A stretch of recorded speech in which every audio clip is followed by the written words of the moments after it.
The president's decision to withdraw forces from Syria, signed yesterday by Defense Secretary James Mattis, and ordered the Pentagon to develop plans to withdraw troops from Afghanistan, could dramatically change the path of U.S. foreign policy here in Washington and overseas, where U.S. troops have been fighting multiple wars.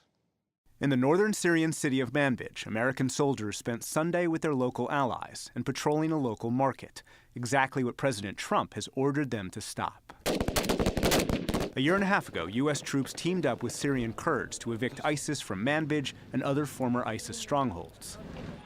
In total, there are 2,200 Americans in Syria, and over the last 4 years, U.S. support to anti-Assad forces and the Iraqi government, and a U.S.-led campaign helped eliminate 99% of ISIS's territory across Syria and Iraq. But the main U.S. ground ally, Syrian Kurds, are seen by Turkey as an enemy. And today, Turkish television broadcast footage of a military convoy deploying to the Syrian border. The Syrian Kurds warn they may have to defend an imminent Turkish attack and stop fighting ISIS terrorists, the head of their political wing, Ilham Ahmed, said this weekend. Even when the Americans were not in the region, we were already fighting terrorism. We will continue our mission, but this will be difficult because our forces will have to withdraw from the front to deploy along the Turkish border to repel any attack. But President Trump says the U.S. withdrawal is slow and highly coordinated with Turkish President Recep Tayyip Erdogan. And today, Mr. Trump tweeted that Erdogan promised to, quote, eradicate whatever is left of ISIS in Syria. And he is a man who can do it. Plus, Turkey is right next door. Our troops are coming home. Even as the end of the physical caliphate is clearly now coming into sight, the end of ISIS will be a much more long-term initiative. That was the U.S.'s top anti-ISIS official, Brett McGurk, just last week. This weekend, McGurk accelerated his February departure to protest the president's decision. McGurk argued the U.S. should stay in Syria and better coordinate with allies to ensure ISIS's defeat.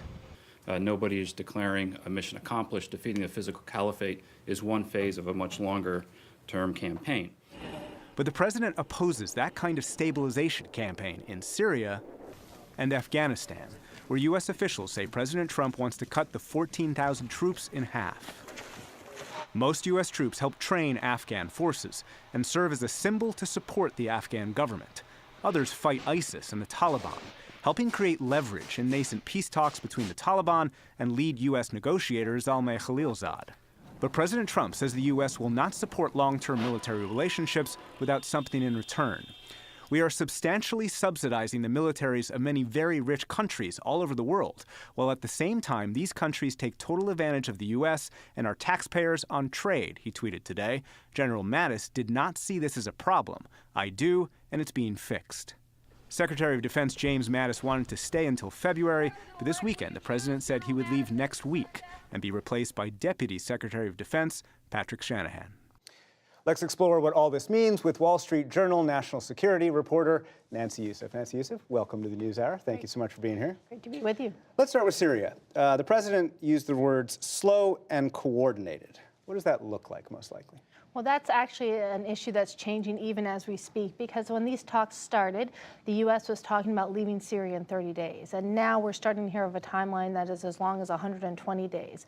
And rather than just sort of a precipitous withdrawal or drawdown, we're starting to hear talks about Marine General Joseph Dunford, the chairman of the Joint Chiefs of Staff, meeting with his Turkish counterparts. We're hearing about ways that possibly the U.S. could continue some form of its airstrike campaign in support of the coalition, and really coming up with a specific plan which would allow potentially for U.S. troops to go in temporarily rather than picking up everything and leaving, so that the plan would be such that the U.S. can in some way support its Kurdish partners on the ground and try to protect its gains against the Islamic State, and even maybe finish off the last remnants there in the days and the weeks ahead. So the president has said not that the U.S. is going to finish off ISIS, but that Turkey is going to finish off ISIS. He said that in a couple tweets. But is there any evidence that Turkey actually intends to do that or wants to target ISIS rather than what it considers its enemy, the Syrian Kurds? Well, the challenge for the Turks even before that is it's not clear that they have the military capability to go all the way down to where ISIS is, nearly 200 miles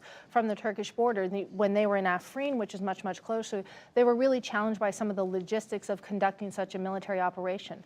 So there's that. And as you point out, even if they were able to do it, it's not clear that they see ISIS as a preeminent threat. They have stated that they see the U.S.'s Kurdish partners, members of the Syrian Democratic Forces, as a terrorist group. And so the idea that they would come in and work hand in hand the way the U.S. has with the Kurdish partners seems very, very unlikely. These are people they have literally called terrorists. And the U.S., though, have required the Kurds, they've needed the Kurds, they've allied absolutely with the Kurds. What are the Syrian Kurds' options right now? Could they even actually turn to the Assad government and form some sort of alliance there? We're already starting to hear, let me just start by saying they're still fighting ISIS, and they're not fighting necessarily out of loyalty to the United States, but to protect themselves because they're on the front lines of that war. And we've started to hear that they're talking with the Assad regime. We've had members of the SDF, the Syrian Democratic Forces, in Moscow and in Paris trying to negotiate.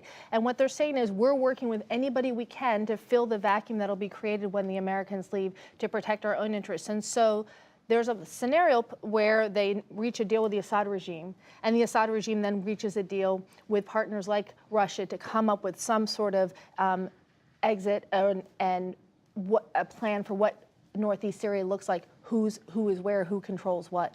All right, so we got to do Syria and also Afghanistan. So we've got about 14,000 troops right there right now.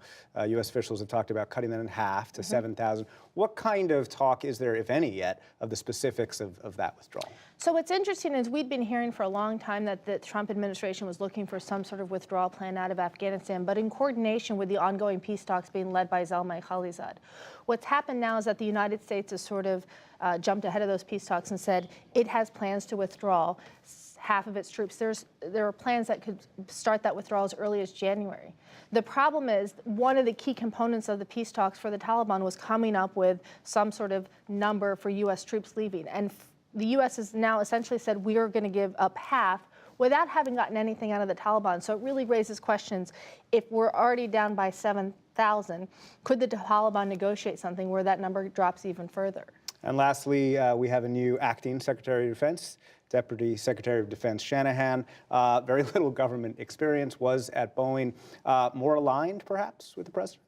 We don't know because he's really a businessman. He has run the day-to-day operations. He's focused on business and the relationship between the business community and the Pentagon. And even in his confirmation hearing, he said, I'm here to complement the Secretary of Defense Mattis, who will take care of policy. I will take care of business.